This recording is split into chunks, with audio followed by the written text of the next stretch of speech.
Hello friends, मंथन classes के online platform पे आप सभी लोगों का स्वागत है। चलिए friend, Bihar police practice set की श्रृंखला को आगे बढ़ाते हुए आज 9वें नंबर के प्रैक्टिस सेट पे चर्चा करते हैं। फ्रेंड, ये प्रैक्टिस सेट आपको डेली 7:30 PM पे उपलब्ध मिलेगा। तो फ्रेंड, आप इस सेशन से जुड़िए और अपने को जांचिए कि आपका 50 प्रश्नों में से कितने प्रश्न सही हो रहे हैं। और फ्रेंड, इस क्लास को आप भी देखिए और अपने फ्रेंडों में ज्यादा से ज्यादा शेयर भी करिए और फ्रेंड क्लास को लाइक करिए। तो चलिए फ्रेंड, चर्चा करते हैं आज के पहले क्वेश्चन पे। पूछा जा रहा है, बिहार में नालंदा विश्वविद्यालय का नया परिसर कहाँ स्थित है जिसका उद्घाटन प्रधानमंत्री नरेंद्र मोदी ने किया था। ऑप्शन नंबर 1 में दे रहा है पटना, सेकेंड ऑप्शन में कह रहा है भागलपुर, थर्ड ऑप्शन में कह रहा है राजगीर और फोर्थ ऑप्शन में कह रहा है गया। तो फ्रेंड, हमारा राइट आंसर जो बनेगा यहाँ पे क्वेश्चन नंबर 1 का थर्ड ऑप्शन राजगीर में, थर्ड ऑप्शन हमारा राइट हो जाएगा। आगे बढ़ते हैं क्वेश्चन नंबर 2 की तरफ। बिहार से स्वच्छ सुजल शक्ति सम्मान 2023 से किसे सम्मानित किया गया है? रीता भारती, बबीता गुप्ता, विश्वास भारती, प्रतिभा कुमारी। तो राइट आंसर हमारा हो जाएगा सेकेंड ऑप्शन, बबीता कुमारी को सम्मानित किया गया है। भारत का वाटरमैन के नाम से कौन जाना जाता है? मान सिंह, राजेंद्र सिंह, भगत सिंह या राज सिंह। तो क्वेश्चन नंबर 3 का राइट आंसर हो जाएगा हमारा दूसरा ऑप्शन, राजेंद्र सिंह को जाना जाता है। आगे बढ़ते हैं नेक्स्ट क्वेश्चन की तरफ। अरुणाचल प्रदेश में ब्रह्मपुत्र जानी जाती है दिहांग के नाम से, यमुना के नाम से, लोहित नाम से, सांगपो के नाम से।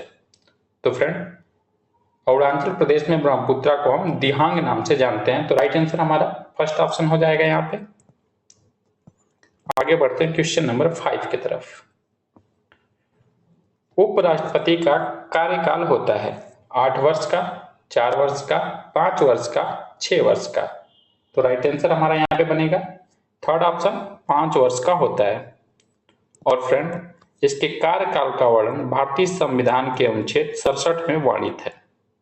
इस पॉइंट को भी याद रखेंगे, अनुच्छेद 67 में उपराष्ट्रपति के कार्यकाल का वर्णन है और अनुच्छेद 63 में उपराष्ट्रपति का वर्णन है। आगे बढ़ते हैं क्वेश्चन नंबर 6 पे चर्चा करते हैं।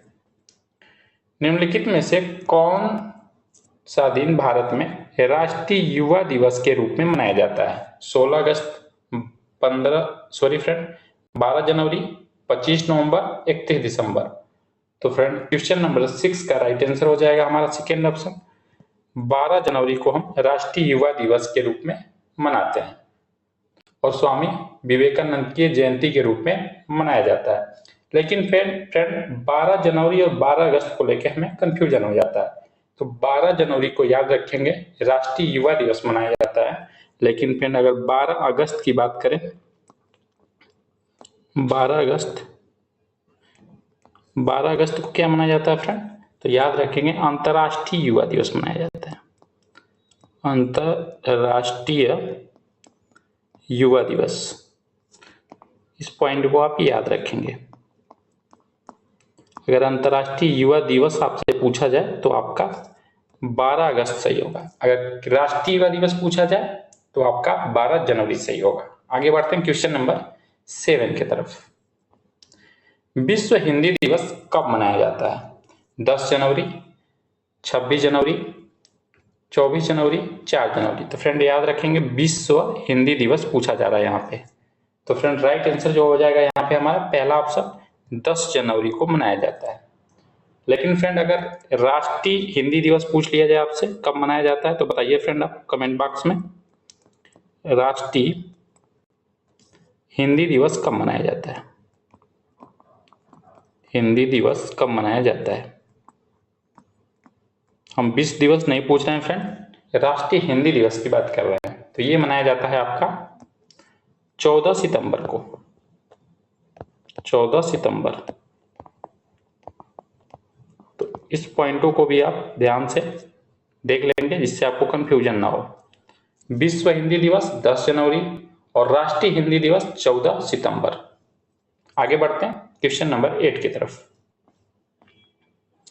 विदेशी निवेश कहलाता है। ऑप्शन 1 में कह रहा है विश्व बैंक द्वारा किया गया निवेश, सेकेंड ऑप्शन कह रहा है अंतरराष्ट्रीय मुद्रा कोष द्वारा किया गया निवेश, और थर्ड ऑप्शन में दे रहा है विदेशी देश द्वारा किया गया निवेश, और चौथे ऑप्शन में दे रहा है फोर्थ में आपका बहुराष्ट्रीय निगमन द्वारा किया गया निवेश।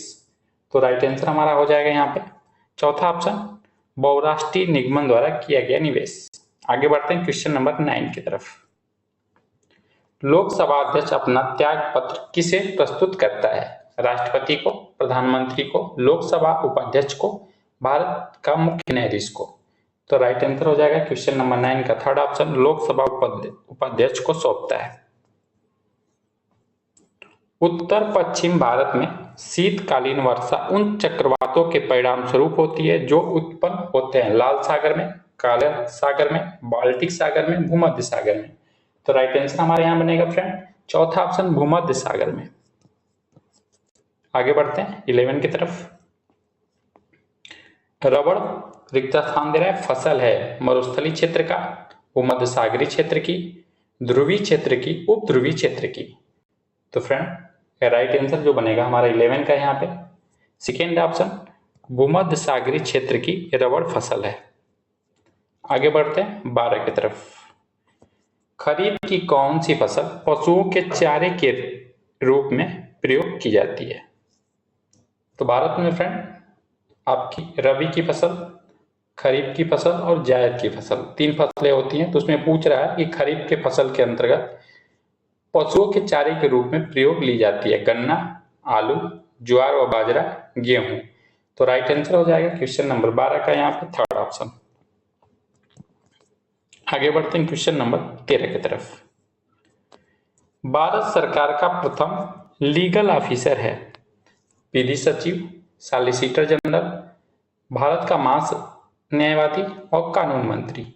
तो 13 का राइट आंसर हो जाएगा हमारा थर्ड ऑप्शन, भारत का महान्यायवादी। और भारत के महान्यायवादी का अगर बात करेंगे भारतीय संविधान के किन अनुच्छेद में वर्णित है, तो ये अनुच्छेद भी महत्वपूर्ण है, ये भी पूछा जाता है। तो अनुच्छेद 76 में।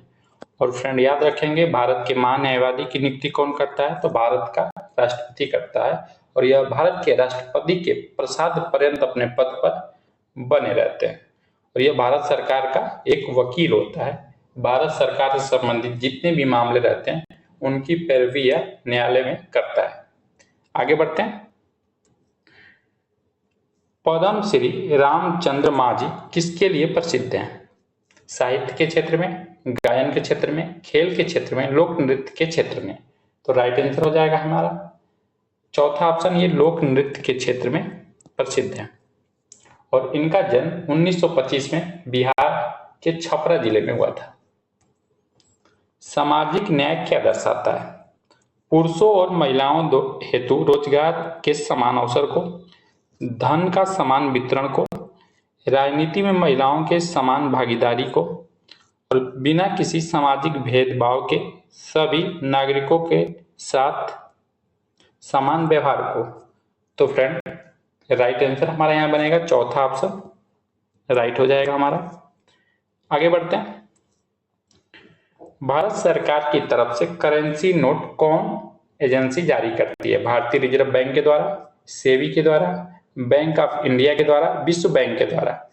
तो फ्रेंड ये जो जारी किया जाता है आपका करेंसी, या पहला नंबर ऑप्शन सही हो जाएगा, भारतीय रिजर्व बैंक के द्वारा यह जारी किया जाता है। फ्रेंड कमेंट बॉक्स में बताइएगा आरबीआई की स्थापना कब हुई थी, भारतीय रिजर्व बैंक की स्थापना कब की गई थी। आगे बढ़ते हैं क्वेश्चन नंबर 17 की तरफ। किस क्षेत्र में कामगार को रोजगार की सुरक्षा मिलती है? संगठित क्षेत्र, असंगठित क्षेत्र, विदेशी क्षेत्र, अनौपचारिक क्षेत्र। तो 17 का राइट आंसर हमारे यहाँ बनेगा पहला ऑप्शन, असंगठित क्षेत्र में। भारत में मानव का सर्वप्रथम साक्ष्य कहां से मिलता है?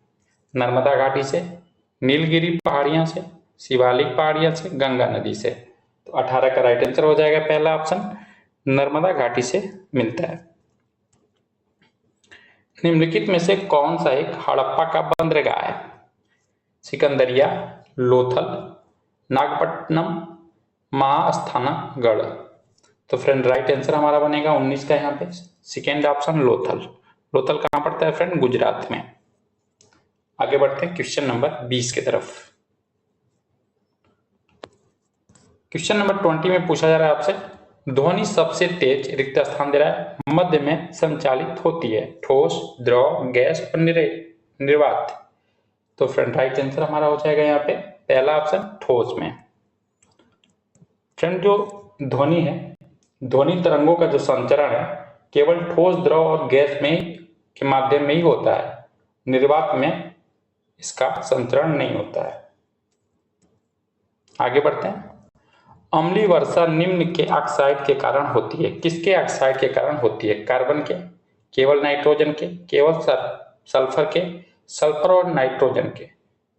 तो यहाँ फ्रेंड राइट आंसर हमारा बनेगा चौथा ऑप्शन, सल्फर और नाइट्रोजन के ऑक्साइड के कारण हमारा अम्लीय वर्षा होती है। आगे बढ़ते हैं। परमाणु ऊर्जा में विद्युत उत्पन्न करने के लिए अधिकांशतः किस समस्थानिक का उपयोग किया जाता है? Uranium 235, iodine 131, cobalt 60, uranium 238। तो 22 का राइट आंसर हो जाएगा फर्स्ट ऑप्शन हमारा, यूरेनियम 235 का उपयोग किया जाता है। पौधे जो नमक युक्त मिट्टी में उगते हैं उन्हें क्या कहते हैं? Xerophyte, hydrophyte, halophyte, succulent. तो हमारा राइट आंसर हो जाएगा 23 का थर्ड ऑप्शन, हेलोफाइट के नाम से जानते हैं। बढ़ते हैं क्वेश्चन नंबर 24 की तरफ। निषेचन के पश्चात बीजांड से एक कठोर आवरण विकसित होता है तथा यह रिक्त स्थान दे रहा है, से विकसित होता है, पल्प, फल, बीज, झिल्ली। तो 24 का राइट आंसर हो जाएगा थर्ड ऑप्शन हमारा, बीज से। भारत के संविधान के लेख के साथ निम्नलिखित अधिकारों में से कौन सा गलत तरीके से मेल खाता है? कह रहा है शोषण के विरुद्ध अधिकार अनुच्छेद 23 और 24 में वर्णित है, तो ये राइट है, सही है। समानता का अधिकार अनुच्छेद 14 और 18 में वर्णित है, तो ये भी सही है। स्वतंत्रता का अधिकार जो है 19 से 22 में वर्णित है, ये भी सही है। धर्म की स्वतंत्रता का अधिकार जो 11 से 13 में, ये आपका गलत है और यहाँ पे हमारा गलत ही पूछा गया है। तो राइट आंसर कौन सा हो जाएगा हमारा? चौथा ऑप्शन। अगर धर्म की स्वतंत्रता की बात करें तो फ्रेंड इसका जो वर्णन मिलता है भारतीय संविधान के अनुच्छेद 25 से लेकर 28 तक में मिलता है। आगे बढ़ते हैं। भारतीय संविधान का अनुच्छेद 148 का संबंध है महान्यायवादी से, प्रधानमंत्री से, नियंत्रण में महालेखा परीक्षक से, राज्यपाल से। तो फ्रेंड राइट आंसर हमारा बनेगा यहाँ पे 26 का तीसरा ऑप्शन, नियंत्रण में महालेखा परीक्षक से संबंधित है। कैग ये भारत सरकार के संचित निधि को ऑडिट करने का काम करता है, यह ऑडिट करने वाला काम भारत सरकार का देखता है। फ्रेंड महान्यायवादी की बात करें तो ये आर्टिकल 76 में वर्णित है, प्रधानमंत्री 74 और राज्यपाल अनुच्छेद 155। आगे बढ़ते हैं नेक्स्ट क्वेश्चन की तरफ। वह संयोजी ऊतक जो अस्थियों से मांसपेशियों को जोड़ता है। फ्रेंड यहाँ क्या पूछा जा रहा है? अस्थियों से जो मांसपेशियों को जोड़ता है उसे क्या कहते हैं? उपस्थि, कंडरा, स्नायु, एरियोलर ऊतक। तो 27 का हमारा राइट आंसर बनेगा यहाँ पे सेकेंड ऑप्शन, कंडरा के नाम से जानते हैं। अगर फ्रेंड ये पूछा जाए कि अस्थियों को आपस में कौन जोड़े रखता है, तब आंसर आपका क्या हो जाएगा? लिगामेंट। लिगामेंट का कार्य क्या होता है फ्रेंड? अस्थियों को आपस में जोड़े रखना। कंडरा जो होता है यह रेशेदार संयोजी ऊतक होता है और यह अस्थियों से मांसपेशियों को जोड़ने का कार्य करता है। लेकिन वहीं पे लिगामेंट का कार्य क्या है? ये अस्थियों को आपस में जोड़ने का कार्य करता है। आगे बढ़ते हैं क्वेश्चन नंबर 28 की तरफ। संपत्ति का अधिकार अब एक कानूनी अधिकार है, मौलिक अधिकार है, धार्मिक अधिकार है, सामाजिक अधिकार है। तो फ्रेंड 44वें नंबर का संविधान संशोधन के द्वारा 44वें नंबर का संविधान संशोधन करके 1978 में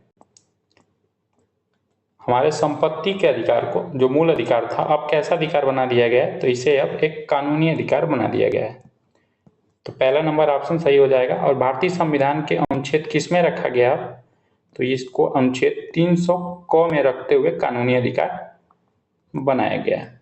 300 क में इसे रखते हुए 44वां संविधान संशोधन द्वारा कानूनी अधिकार बनाया गया है। आगे बढ़ते हैं। सर्वप्रथम यूरोपीय व्यापारी जो हिंद चीन आए थे, अंग्रेज, फ्रांसीसी, पुर्तगाली, डच। 29 का राइट आंसर जो हमारा बनेगा यहाँ पे थर्ड ऑप्शन पुर्तगाली आए थे। फ्रेंड, 15वीं से 16वीं शताब्दी में अनेक यूरोपीय कंपनियां भारत आई व्यापार करने के लिए।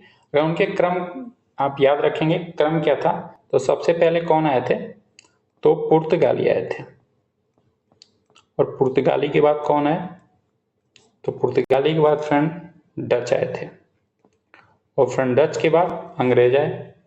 और सबसे बाद में कौन आया फ्रेंड, तो फ्रांसीसी आए। अंग्रेजों के बाद किसका नंबर आता है फ्रेंड, फ्रांसीसियों का।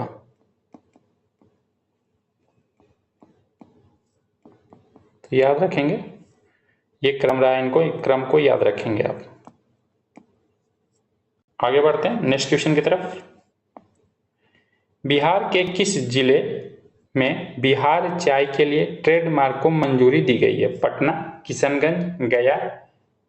पटना दो जगह हो गया फ्रेंड, मिस प्रिंट से। तो फ्रेंड राइट आंसर जो बनेगा हमारा यहाँ पे सेकेंड ऑप्शन किशनगंज को। बिहार राज्य सड़क परिवहन निगम BSRTC नई बस BRTC बस सेवाएं शुरू करने की योजना बना रहा है। 120 मार्गों पर कितनी बसें संचालित होंगी, 200 बसें, 376 बसें, 500 बसें, 1000 बसें। तो राइट आंसर हो जाएगा 31 का। फ्रेंड ये करंट का क्वेश्चन है, तो राइट आंसर हो जाएगा हमारा यहाँ पे सेकेंड ऑप्शन 376। फ्रेंड इस प्रैक्टिस के माध्यम से हम कुछ महत्वपूर्ण आपके करंट के जो आगामी एग्जाम जो होने वाला है उसमें पूछा जा सकता है उनको भी शामिल कर रहे हैं। आगे बढ़ते हैं क्वेश्चन नंबर 32 की तरफ। विश्व का पहला एशियाई किंग गिद्ध संरक्षण प्रजनन केंद्र कहाँ स्थापित किया जा रहा है, राजस्थान में, उत्तर प्रदेश में, मध्य प्रदेश में, गुजरात में। तो राइट आंसर हो जाएगा हमारा सेकेंड ऑप्शन उत्तर प्रदेश में। और उत्तर प्रदेश के किस जिले में फ्रेंड, तो ये आपका जिला है महाराजगंज।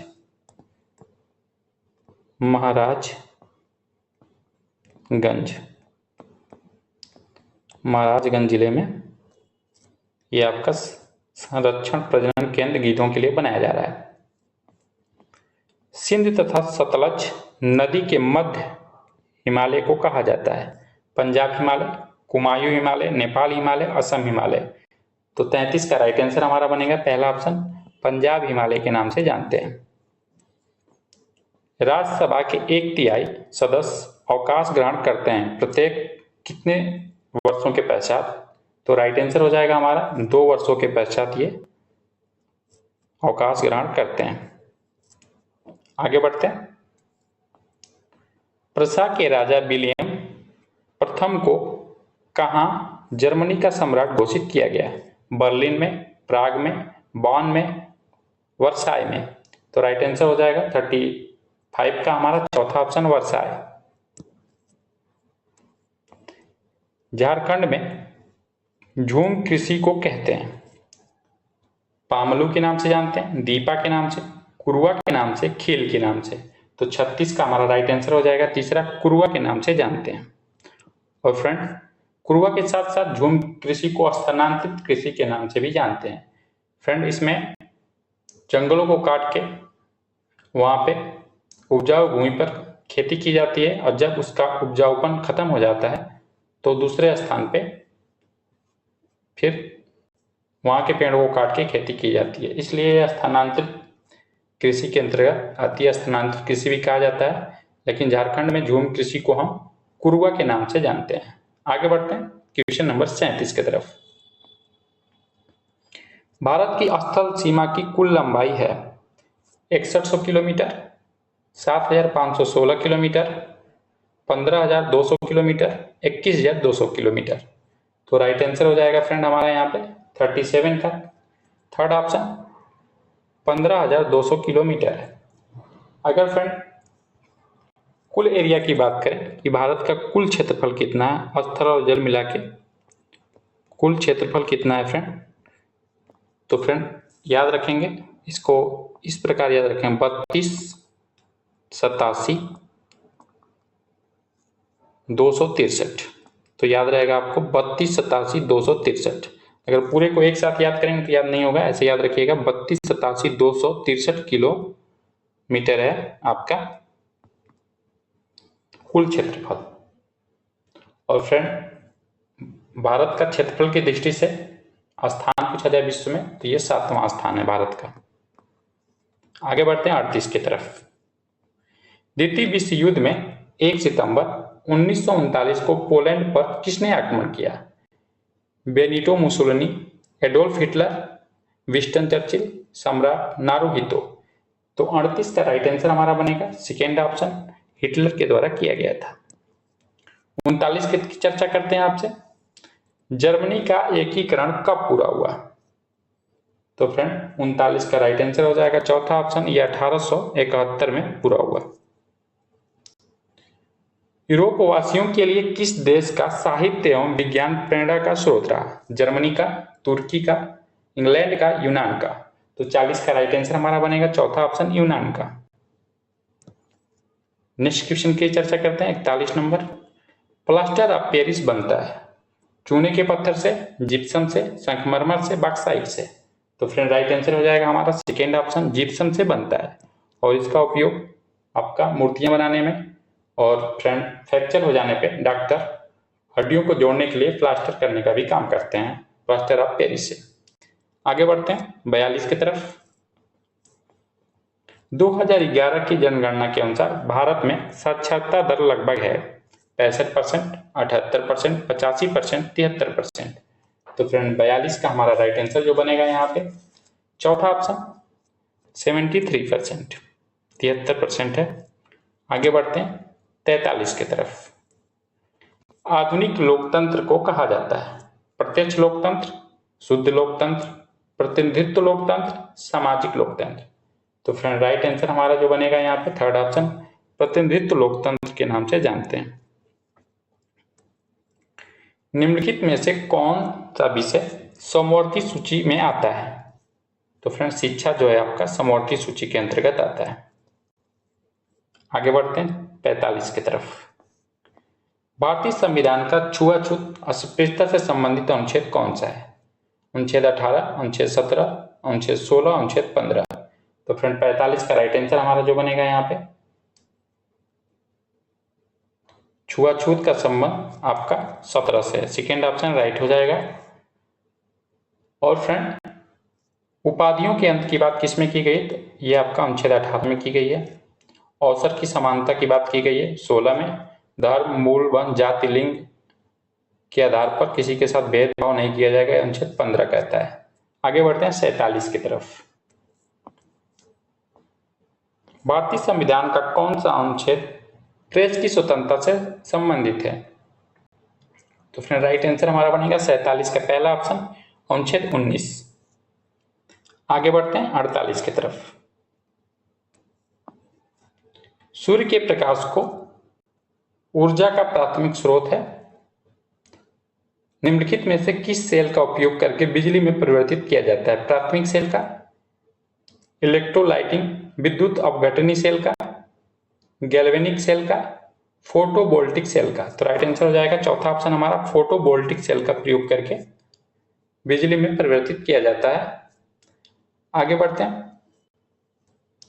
निम्नलिखित में से कौन सा भारत का राष्ट्रीय स्मारक है?